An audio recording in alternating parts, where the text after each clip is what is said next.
Hey there, friend. You've had a long day, haven't you? Well, tonight's story isn't about kings or crusades. It's not about knights with shiny armor or princesses locked in towers. No, this one's softer, stranger. It floats through candle smoke and settles in the corners of half-remembered dreams. It's about a jar of greenish ointment, a crooked cabin in the woods, and a woman who may or may not have flown. So before we drift off together into a fog of old secrets and strange herbs, go ahead and get comfortable. Maybe turn down the lights, wrap yourself up in a warm blanket, and let the day melt away. If you like my video, comment number 1. If you don't like my video, hit the like button anyway. It confuses the algorithm in all the right ways. Oh, and tell me in the comments, where are you listening from tonight? What time is it? Are you alone, or is someone snoring quietly beside you? I always love knowing where these stories are landing. Now let me take you back to a time when there was no Tylenol, no anesthesia, no therapists, and no Netflix to cry in front of. There were just aching joints, screaming infants, holy men who weren't always helpful, and a woman named Mara who lived on the edge of a village too far to be neighborly, too close to ignore. Some said she cured fevers. Others said she talked to plants. But mostly they whispered that she could make you fly. And not in a good uplifting TED Talk way.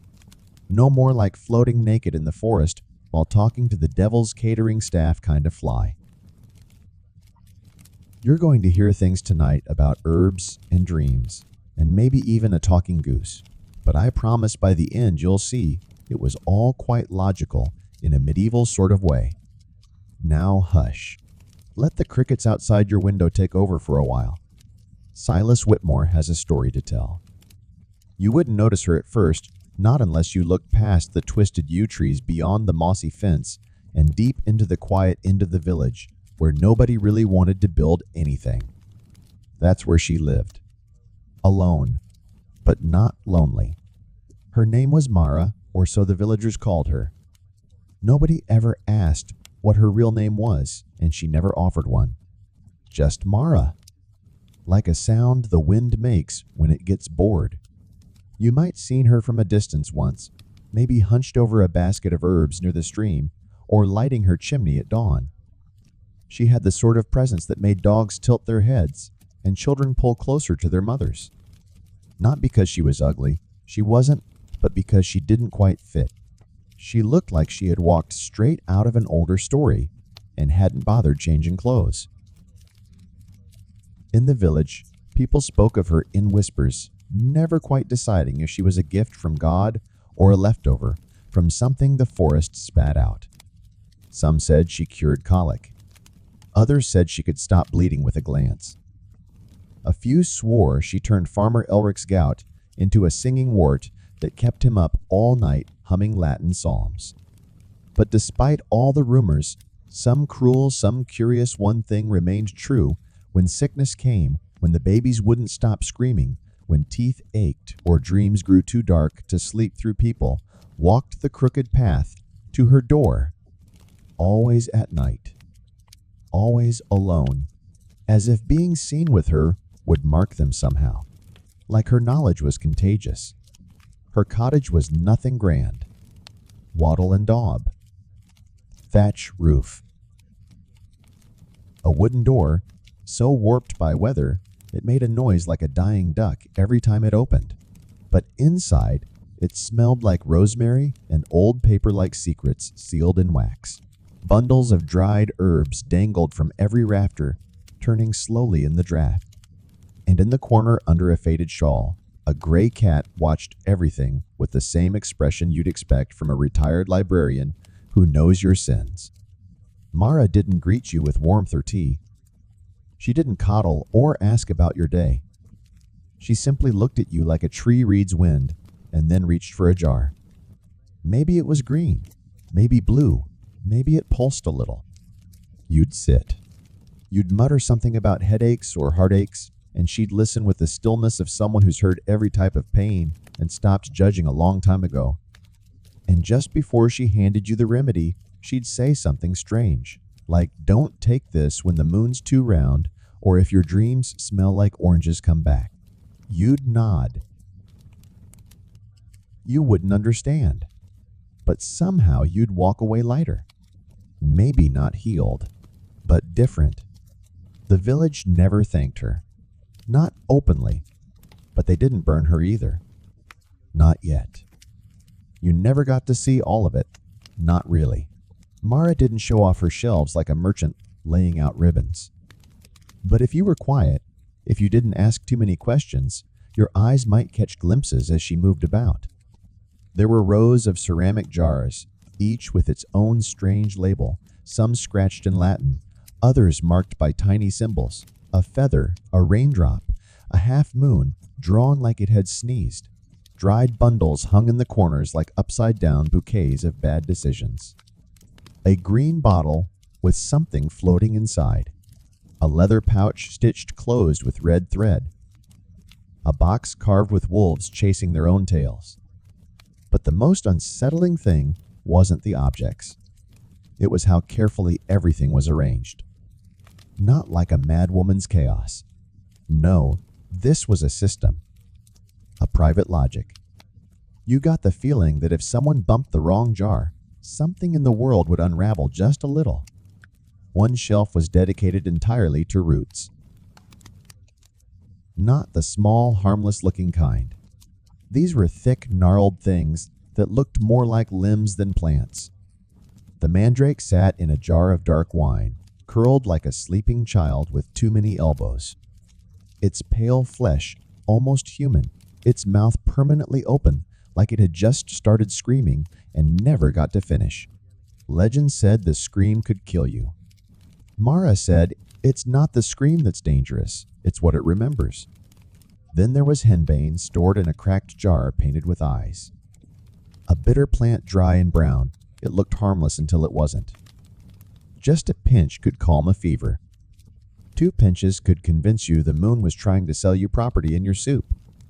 Mara used it sparingly. Others were less cautious, and belladonna deadly nightshade. The name alone curled off the tongue like perfume and poison all at once. Her version was stored in oil, a dark, slow-moving liquid that shimmered faintly in low light.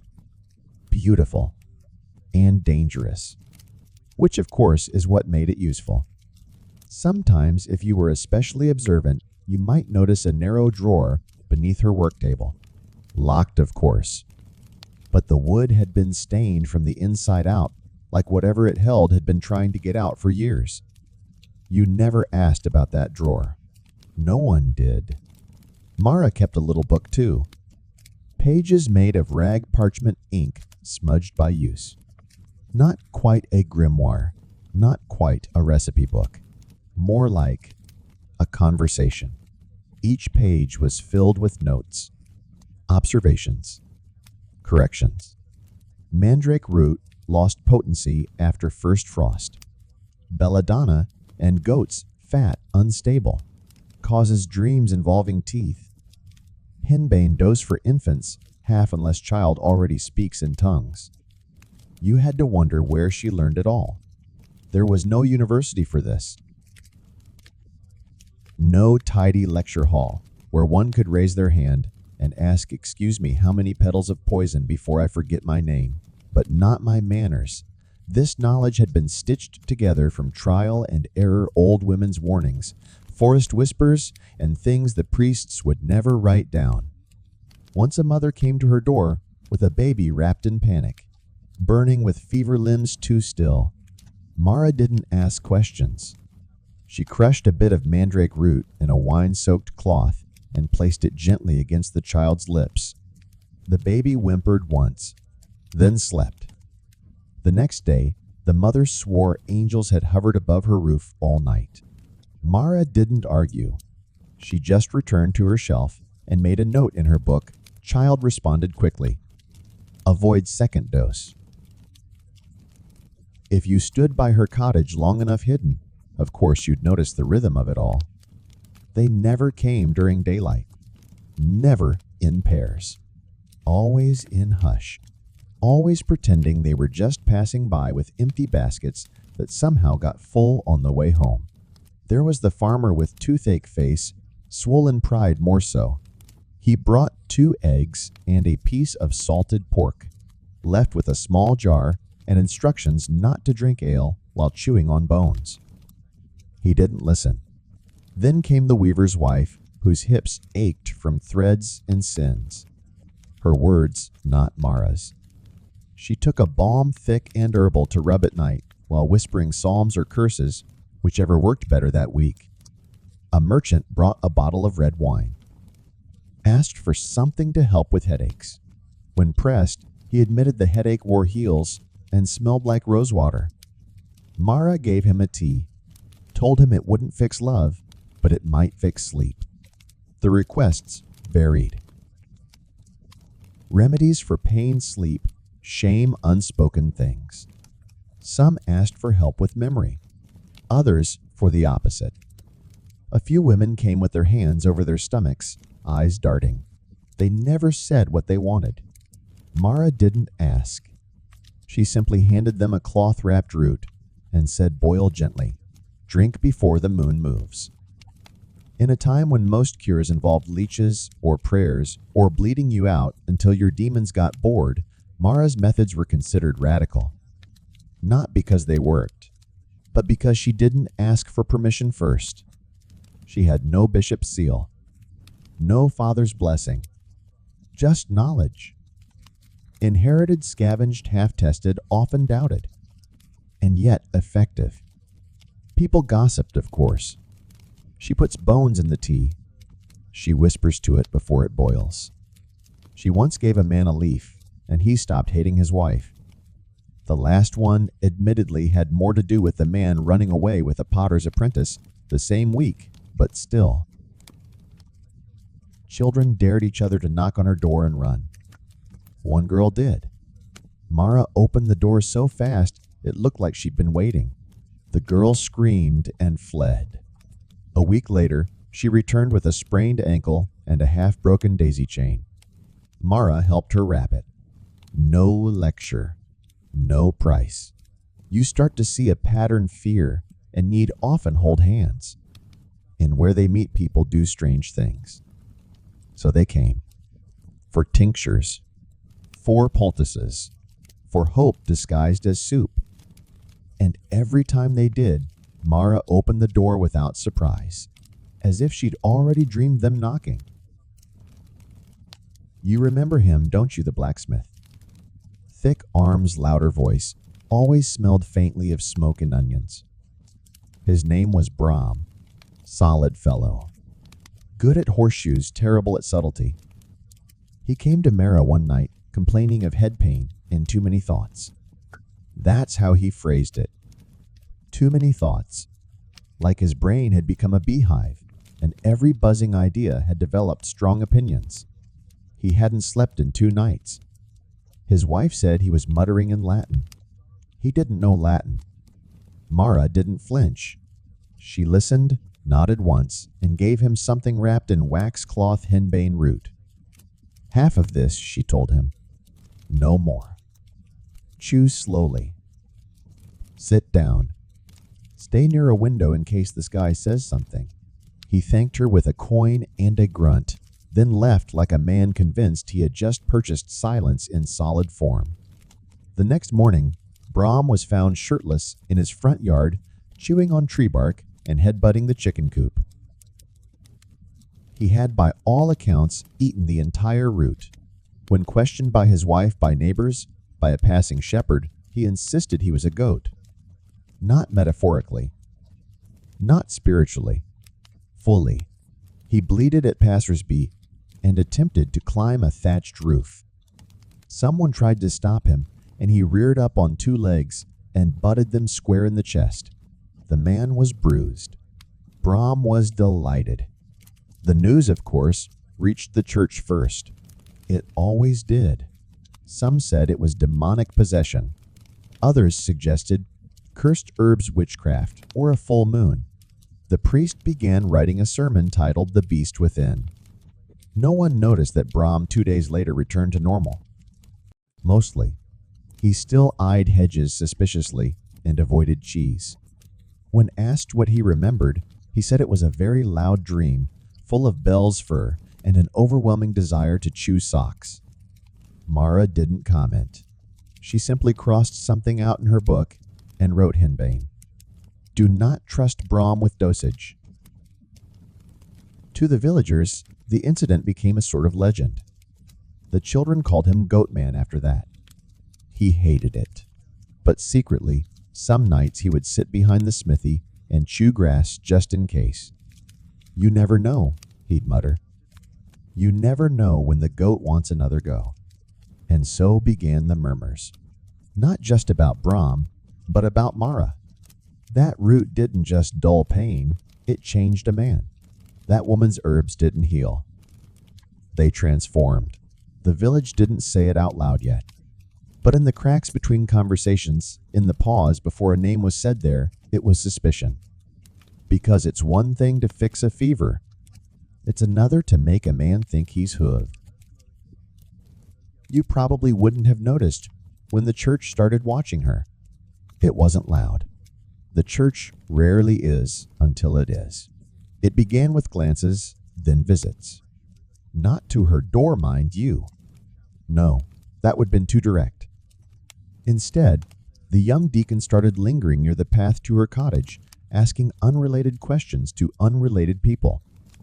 How long she lived out there? Do you know if she burns anything at night? Has anyone seen a goat walk? Backwards, harmless questions.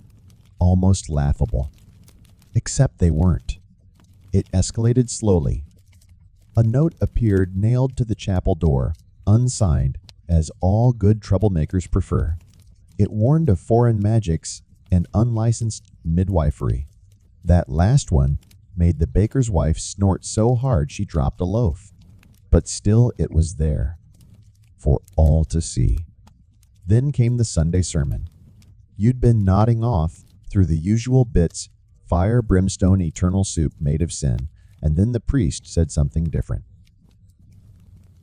He talked about how the devil worked, not with fire, but with softness. He entered through kind hands, through healing, through women who spoke to roots more than to scripture. A silence fell over the room, heavy, slow. Eyes darted toward the left pew. Nobody said her name, but they didn't need to. The priest smiled, lips tight. Beware the green things that promise relief. Eve was offered fruit too.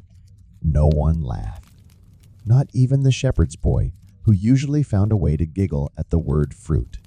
After that, things changed. People still visited Mara, of course. They still came under moonlight with wrapped cloths and shivering children. But they no longer met her eyes. They handed coin and turned quickly. Like she was a shadow you paid to forget your pain. Not a person who knew your mother's cough by sound alone. One evening a monk came. Not in robes. Not officially. Just a man hood, low feet muddy. He asked Mara for a tea to help him sleep. He didn't explain. She didn't ask. But as he left, he paused at the doorway and said softly, "They're looking for reasons." She said nothing, just tilted her head and stared at him the way she did with wilting herbs. "Be careful," he added, and then disappeared into the dark. That night, Mara boiled water with lavender and thyme.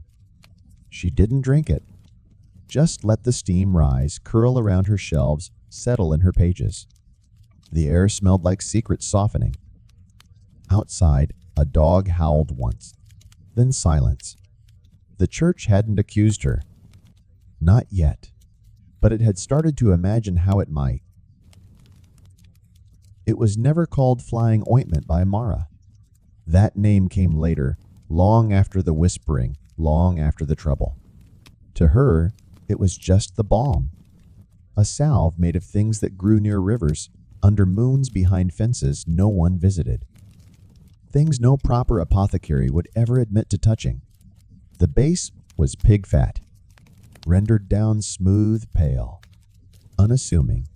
Then came the herbs, crushed henbane mandrake scrapings, a touch of belladonna, and something else. Something she never labeled. Just a folded leaf kept in wax paper, always taken with gloved fingers and never twice from the same spot. It smelled sharp, like mint's dangerous cousin. When stirred together, it became a soft, greenish-gray paste that shimmered in candlelight like it knew secrets and didn't mind if you found out a few. She didn't sell it. Never offered it. But one girl, Kura, daughter of the tanner, asked for something to help with dreams. She'd lost her brother to fever weeks before and said the silence at night was too heavy. Mara hesitated, then handed her a small jar with no words. "Where do I put it?" Kura asked. Mara looked at her for a long time, then simply said, "Where the skin is thin." That night, Kura applied the ointment. Not much. Just a smear. But she followed Mara's cryptic instruction as best as a teenage girl could alone, by candlelight with grief swimming in her blood. She said it started as warmth. Then the walls began to breathe. Her bedsheets whispered. Her toes forgot gravity. She rose. Not metaphorically. Not in a vision. She said she floated above her bed, above her cottage, past the treetops. She flew. Through clouds shaped like wolves past stars that hummed old songs over rivers that giggled when she passed. There was a feast in the air, she said. Long tables filled with pastries and horns of wine and laughing women dressed in shadows. When she woke up, she was lying face down in the pasture behind her house. Barefoot, mud-covered, grinning. Of course, she told someone. Her cousin told her aunt, and by evening, the baker's apprentice had drawn a picture of Kura on a broomstick in the flour outside the mill. No one laughed. A few nights later, another girl tried it. And another. Mara never confirmed anything. Never denied. She just frowned slightly whenever someone came asking for the green stuff and said dreams are tricky guests. They don't always leave when you do. The ointment was never seen in the market. It was never mentioned in church. But if you stood near Mara's house during certain nights, when the wind was low and the moon just a sliver, you might hear giggling. Above the trees, light and wild. As if something ancient and vaguely amused was learning how to fly again. It didn't stay secret for long. Nothing in villages ever does. By the third week, 4 girls had flown. One boy claimed he had 2, though nobody saw it, and he smelled strongly of spilled cider. Another insisted he didn't fly, but the moon had whispered state secrets to him, and now he could only sleep in a wheelbarrow. Strange things began to happen. The butcher's wife woke up crying, claiming she'd dreamt her husband was a radish that refused to peel. A stable hand refused to touch hay, saying it was full of judgment. Someone left a turnip on the chapel steps with a note that read, "You're not fooling anyone." Mara said nothing, but others said plenty. The priest brought up the devil more often. Not the grand dramatic devil with horns and fire, but the quiet one, the one who slips between thoughts and tickles you just enough to make you doubt yourself. He said evil didn't always shout. Sometimes it giggled. Then came the vision. Old Tilda, who had never said more than 5 words in public since her second husband, fell down a well, suddenly walked into the square during market day and declared the clouds are watching. They blink. Then she began spinning arms outstretched, singing a lullaby that no one recognized but everyone swore felt familiar. They found her later asleep in a barrel of pickled cabbage, smiling. No one had ever seen Tilda smile before. That unsettled people more than anything else. Then someone mentioned Mara. Just once. In passing. But that was all it took. She gave my niece a salve, someone said. My son hasn't blinked in 2 days. Didn't she have a cat with one eye? The questions weren't really questions anymore. They were confirmations dressed in curiosity. By the end of the week, a few parents had told their daughters not to go near the cottage. One father burned his daughter's shoes just in case they'd floated. A man nailed a bundle of rosemary and salt above his door and muttered something about flying goats. He wasn't quite sure why. The healer, the helper, the woman who knew too much, she was becoming something else now. Not feared, not yet. But framed. Not directly. Not even by name. Just by the sudden way people avoided the path to her garden. Just by the way rumors clung like smoke. And in the evenings when the wind shifted through the village, someone always whispered she's the one who makes them fly. No one said it loud. Not yet. But the silence around her name had teeth now. The storm came on a Thursday. Of course it did. Not a grand cinematic storm, mind you. No lightning striking bell towers or trees exploding in fire. No, this was the kind of storm that made chickens nervous and roofs leak in just the wrong spot. The kind that curled under doorways and whispered maybe tonight. Mara was boiling water for sleep tea when the knock came. 3 sharp raps. Then silence. She opened the door to find 7 villagers standing in the rain. None of them met her eyes. One of them, Harlan the Cooper, held a small wooden box. His knuckles were white. "Someone found this in your shed," he said. She looked at the box, but didn't reach for it. It was damp, stained green, the lid slightly ajar. She could smell it from the doorway. Belladonna. Fat. Henbane. A hint of something older. The salve. Mara didn't speak. Behind the group, the priest stood beneath an umbrella held by the young deacon, dry as doctrine. He didn't speak either. Just looked at her as if she had already confessed. Then the shouting began. "She's the one they're flying because of her. My daughter woke up in a pond. She feeds them things. She spoke to a goat. That last one got confused looks, but no one corrected it. The wind picked up. Mara's cat darted between legs, tail low. Rain dripped from every hat brim and collarbone.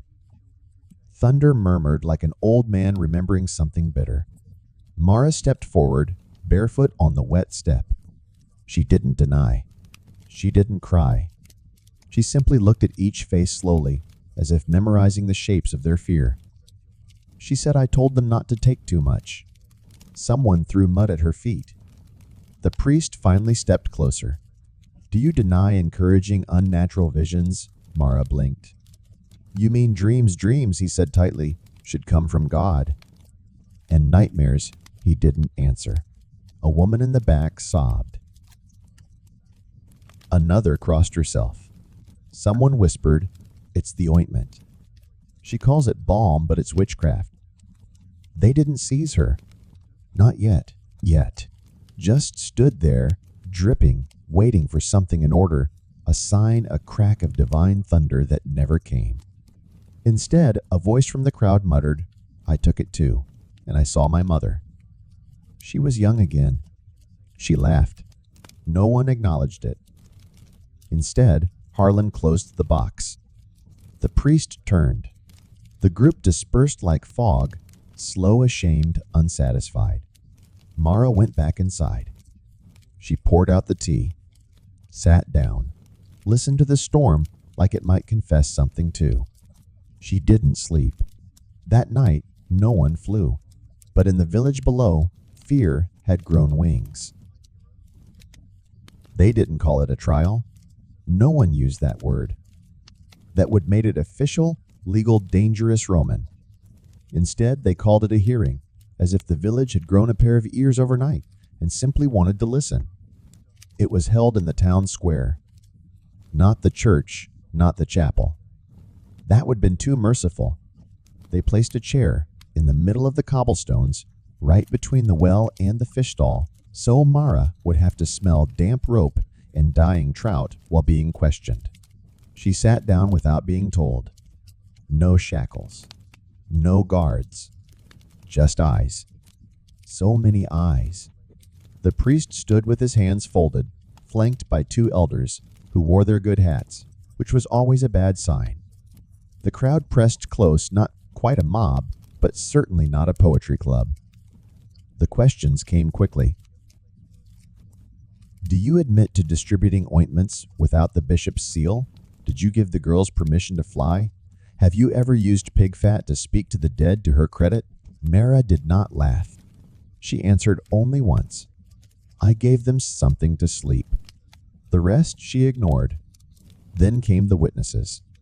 The baker's apprentice described how his cousin danced on the roof for 10 minutes, giggling in Latin. A shepherd's wife claimed her goats hadn't slept since midsummer. One man said his dreams had become too vivid.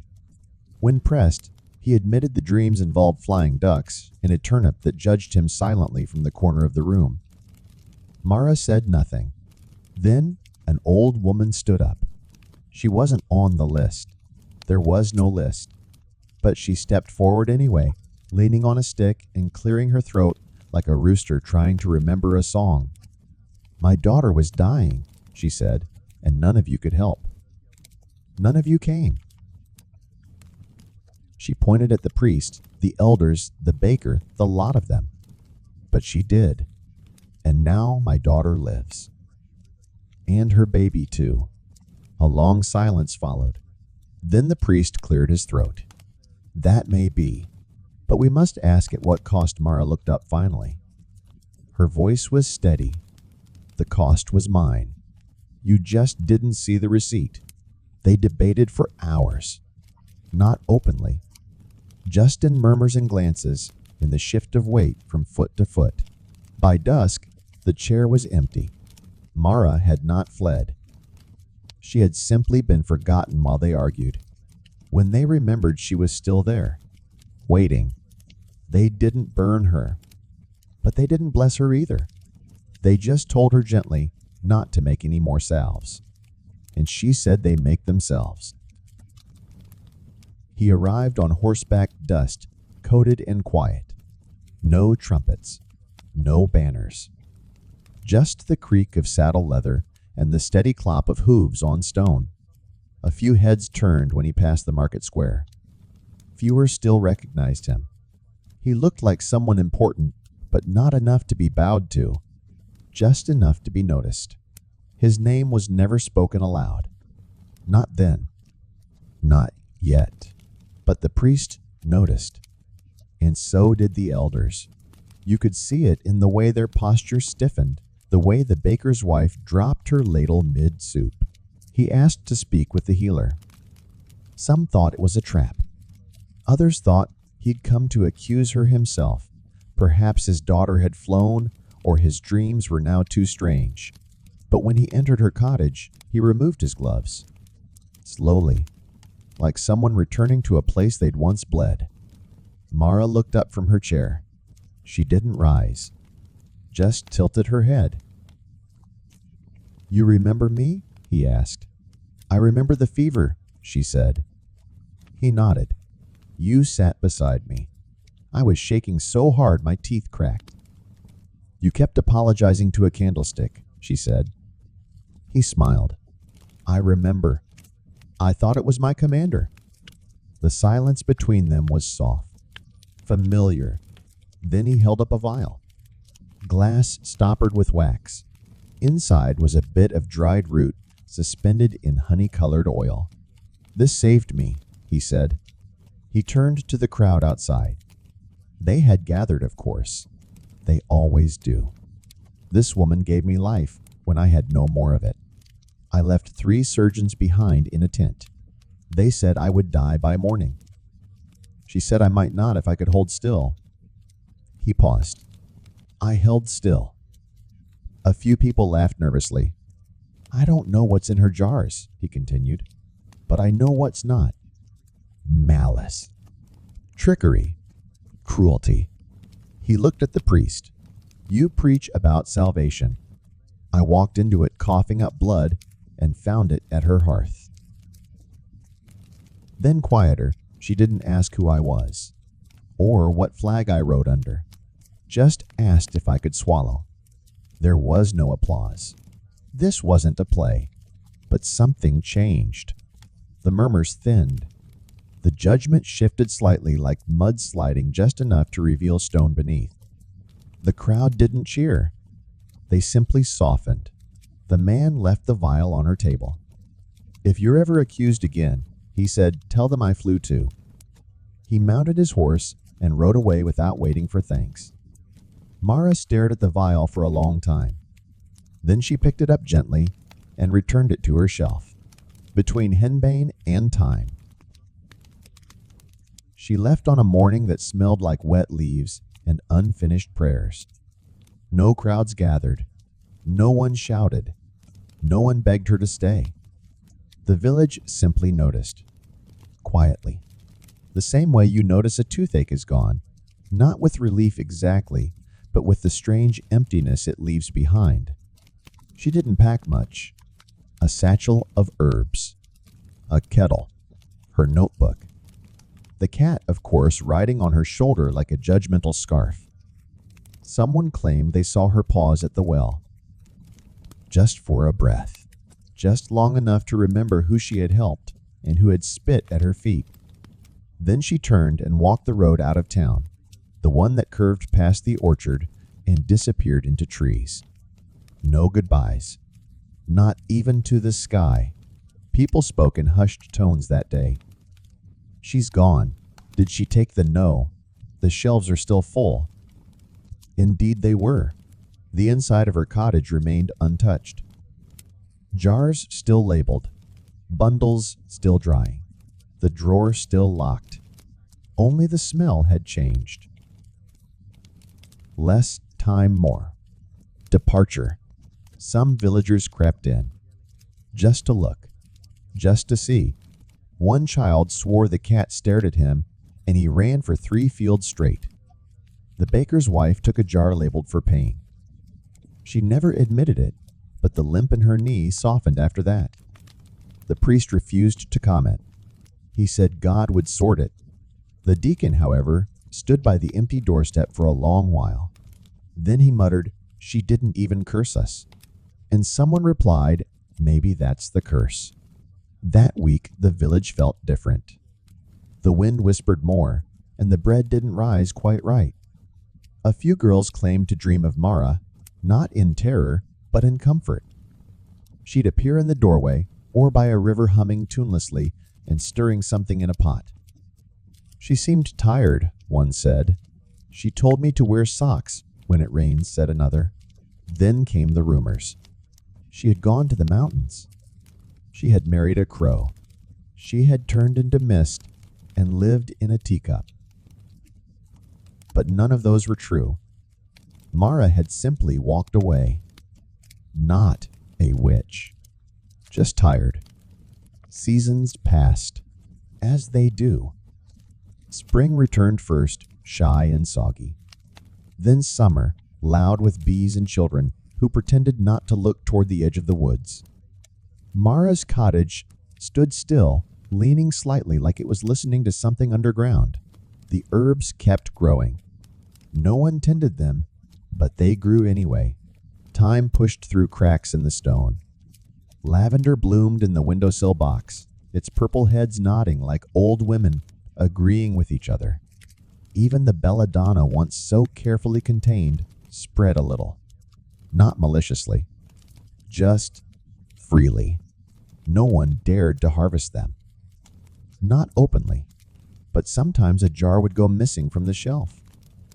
A scrap of cloth would appear on the table in return payment, maybe, or apology. A young girl began leaving apples by the door. She never knocked, just placed them gently and ran. The cat stayed. It wandered the garden like a tiny guard with too much paperwork. It meowed at trees, slept in the rosemary, occasionally stared at the moon as if reading a very long, very sad poem. And the dreams continued. Not every night, but often enough that people began to talk again. She told me to forgive him. She gave me a feather. I don't know why, but I woke up smiling. I dreamt of flying, but I didn't leave the ground. I just felt light. The priest said nothing. He had stopped preaching about the devil. The baker's wife walked with less of a limp. The old woman with the stick now wore lavender in her hair. One day, a new girl appeared. No one knew her name. She came from somewhere between this village and the next, the way wildflowers come from somewhere between here and heaven. She walked past the orchard, past the well, up the winding path, and knocked. The door creaked open just a little. No one saw what happened next, but the herbs began growing straighter after that. The jars were dusted. The window was cleaned. The cat started purring in its sleep. No one spoke of Mara much anymore, but they still whispered about the balm, about the dreams, about the way time curls toward hands that mean no harm. Because though healers may leave and names may fade, the plants remain. And so the story of Mara fades like time smoke on a rainy morning. No gallows, no fire, no trial in stone halls. Just a woman who healed more than she harmed, who listened more than she spoke, and who left when the world grew too loud for someone who preferred the company of plants. Some say she was a witch. Others say she was a liar, a trickster, a dream dealer. But perhaps she was just a tired woman in a tired world, handing out tiny bits of relief where she could. A jar here, a tea there, a dream if needed. And maybe that's enough. You see, history doesn't always record the soft things. It writes down wars, kings, and battles. But not the woman who boiled rosemary to soothe a child's fever. Not the one who rubbed ointment on a cracked knuckle or whispered to someone who had no one else to whisper to them. But if you listen closely, if you really listen, you might still hear them. The small acts, the quiet hands. The knowledge passed down root to root leaf, to leaf woman to girl to woman again. The balm lives on, not in magic, but in memory and in sleep. Because maybe somewhere out there, someone still dreams of flying not to escape, but just to feel light again. To float. To forget for a moment the weight of bone and guilt and taxes and dishes. And maybe that's why you're here too. Listening, lulled by an old man's voice and the whisper of forgotten herbs. If that's the case, friend, I hope you float a little tonight. I'll be right here in the next story.